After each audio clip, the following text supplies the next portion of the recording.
না করি তখন আপনি স্ট্যাম্প নিয়ে আইনের কাছে যাবেন, ইনশাআল্লাহ আপনি থানায় যাবেন, থানায় স্ট্যাম্প নিয়ে গেলে আপনি সহজে মামলা করতে পারবেন।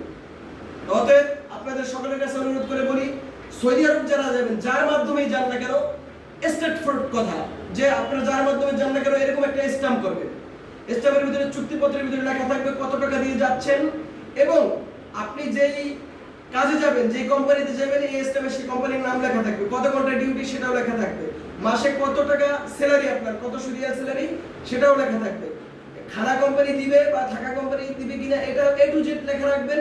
হ্যাঁ, এবং এই চুক্তি করে রাখবেন, কথা এবং কাজ যদি মিল না থাকে তাহলে আমি সৌদি আরব থেকে চলে আসব, আপনি আমার টাকা রিটার্ন দিবেন।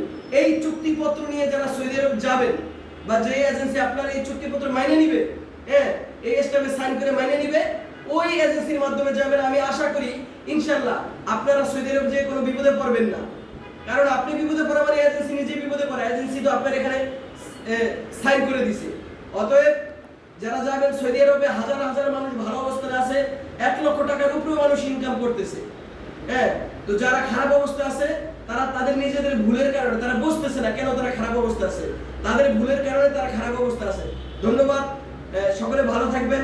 এই যে আমাদের ইনি হচ্ছেন, এই হচ্ছে আমাদের যাত্রী ইয়াসিন, আর এই হচ্ছে তার বড় ভাই, ইনিও আগামীতে হচ্ছে গ্রিস যাবে আমাদের মাধ্যমেই। তো ভাই আপনার কিছু বলার থাকলে বলেন। ইনশাআল্লাহ ভাই এখানে আসতে পারেন, কারণ শতভাগ বিশ্বাসের সাথে ভাইয়ের সাথে কাজ করতেছি, এই জন্যই 2 ঘন্টার জার্নি করে ভাইয়ের কাছে আসা।